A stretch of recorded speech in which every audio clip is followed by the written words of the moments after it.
This video is for people that are specifically in the operations role at a tech business. So if you're in RevOps, SalesOps, MarketingOps, DevOps, support ops, something like that, you're in the right spot. And what I want to do in this video is explain to you how you can explain to your boss that Salesforce is giving us an ROI or a return on investment in the business. So a lot of the times you're going to talk about Salesforce, you're going to use it in your role. And what I hear a lot of the time, because I've had these conversations day in and day out, is that they're not understanding what you're building in there is worth your role, or a new hire that you want to pull in to help you, or a Salesforce consultant like myself that could come in with a team and we could come build some systems and make things better and a lot more efficient for you.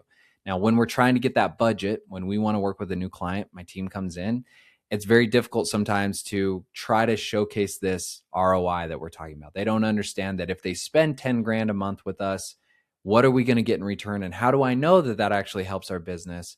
Because I physically am probably not going to get that money back in my pocket. What we're going to do instead is make things more efficient. Now, this is really popular for you and I to look at. As an operator, we are used to saying this will make us 10% better. This will save us 20 hours a time. This will save us $30,000 at the end of the year. Now, on the leadership side, what I find most often is that they're not used to looking at it that way, and that doesn't help them feel as secure about the investment they're making. What they want to see is something that they'll see a lot in sales. They'll hire somebody for $100,000. That person then brings in new business that's worth $500,000 for the year. They just brought in $400,000 a year. Okay. So now physically, I know that was a return on my investment because I literally just got $400,000 in my bank account and I can see that. So I know that hiring that sales rep was worth it because now I'm $400,000 richer. Now on our side, that's not usually how it goes because we're saving money. So it's somewhat invisible to them. They're not physically getting more money. They're saving money that can be used elsewhere. So this is a really great way that I've found to plug in this Excel sheet that you can use. You can go to this and download it and be a free guide for you. And basically this helps them visualize how we are actually giving them a return on their investment. Since it's not going to come into the bank account, this is going to be just money saved from the business and making us more efficient. Okay. So here's what I would do. Number one, I would jump over here and I would think of something that you want to automate, some type of system that you want to build out. I'm going to pick a really easy one. We're going to do lead scoring. Okay. Lead scoring is a popular system that will help you build out. Now, let's say you want to hire some consultants that would come in, a team like mine, and we're going to charge, let's say, $10,000 per month to be on some type of retainer with you. Now, as we build this out, the very first question they're going to ask you is, why do we need to pay another $10,000 a month? Or in other words, $120,000 a year to have somebody come help us build systems like lead scoring and things like that. What I would reverse back to them is we want to think of the people that are struggling with that problem. So in lead scoring, it's obviously your sales team that's struggling with calling hot leads, calling cold leads. And so we first want to make sure they understand the reason that we would need lead scoring, which is rule number one. The reason we need lead scoring is because when they come in every day and they call people, we want them to be targeting the hottest leads first.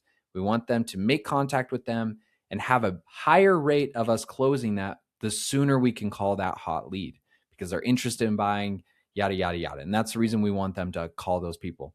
What's going to help us with that is creating a system called lead scoring, and it will tell us that this is a 10 out of 10 hot lead, perfect match for us. This is the one I should prioritize as number one, versus if we don't do that, they're all going to look the same. And potentially these sales reps are spending 75, 80% of their day calling cold leads and not the hot leads because they don't know which ones should be prioritized and which ones shouldn't be. This is also going to help us in the long run. As we get more and more of these hot leads, we can see how many of those convert.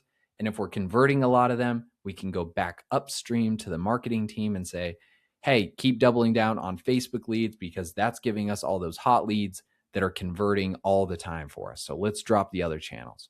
So all in all, this is really going to help the business grow. It's going to help us hit our revenue goals. It's going to help everybody be more efficient at their job. Perfect thing for you as an operator to be handling. So that's number one. Number two, I would then try to help them visualize what this looks like. So, okay, yep, we're in. That sounds good. We obviously want to make the business better. We want to hit revenue goals. Again, why is this worth $10,000 a month to work with a consultant to build this for us? Well, this is why. You would then say, all right, we have, let's say, 10 people on our sales team at this point. Okay. There's 10 people that work with us, and all 10 of these people struggle with this problem because there's no lead scoring. So, how much do we currently pay on average these sales reps? They're obviously going to get commission. I don't know what you guys pay in commission, but I would say pretty average salary for a sales rep here in the US would be around $120,000 for a base salary.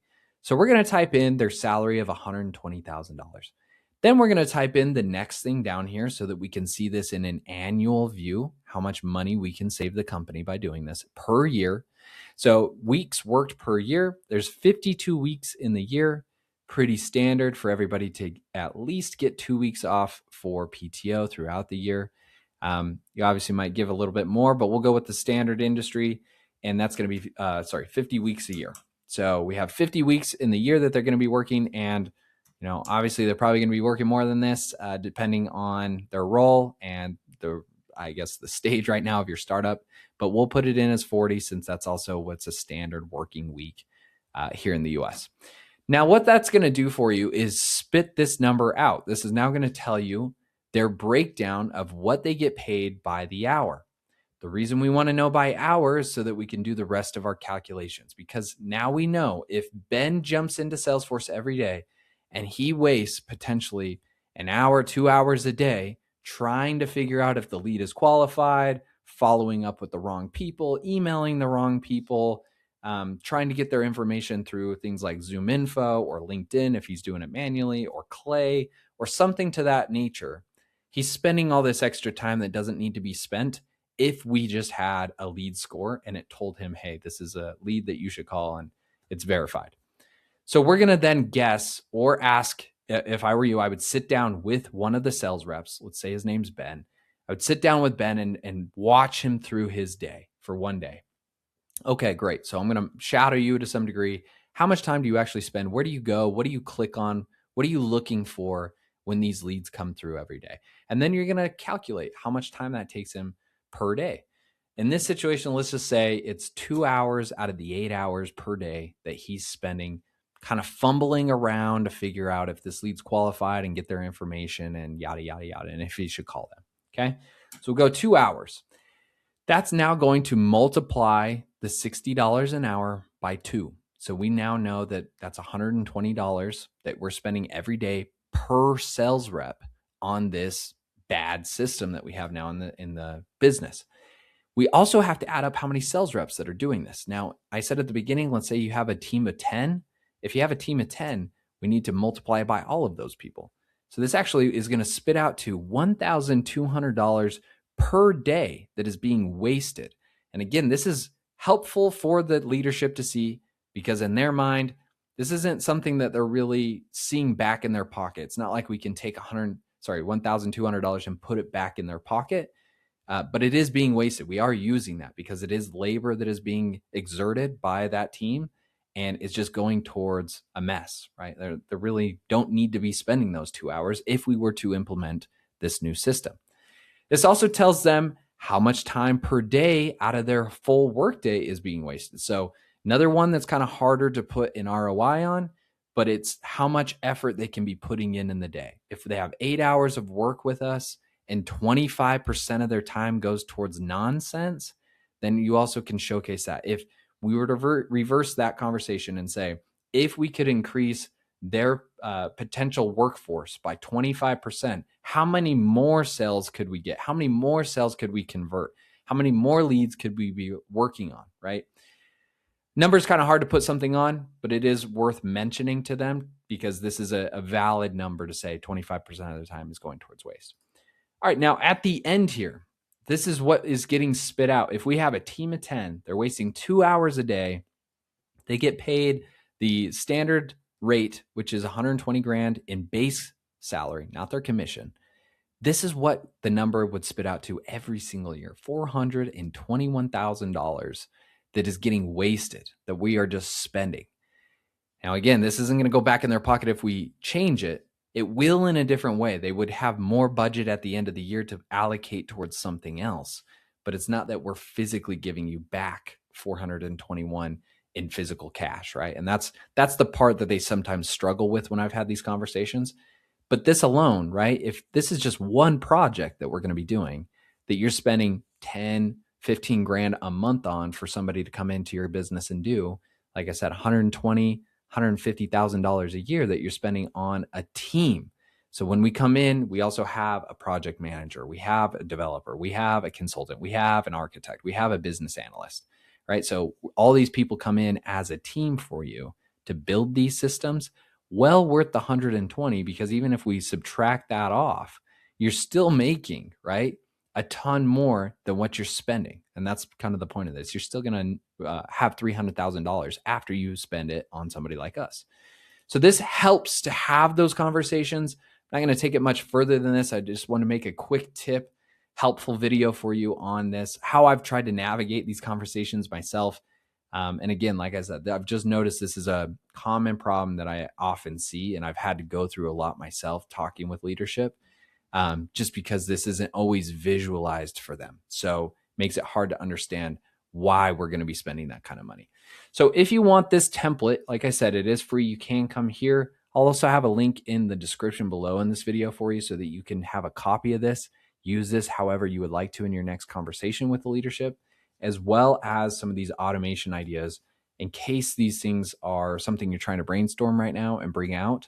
I do have these categorized by sales and customer service and marketing, as well as some internal things that we could do, with some rough costs on how much this takes to build out, as well as what this is going to improve for the business at the end of the year for you to help with those conversations. If you would like us to come in and partner with you or work with you guys as well, I'll also have another link there for you to contact us. We can see if we're a good fit. I said it at the beginning, but to say it again, we exclusively work with tech businesses that are at or near $3 million in ARR and looking to scale to 100 million in ARR. So if that's you, click the link in the description below, and then I look forward to speaking with you guys soon.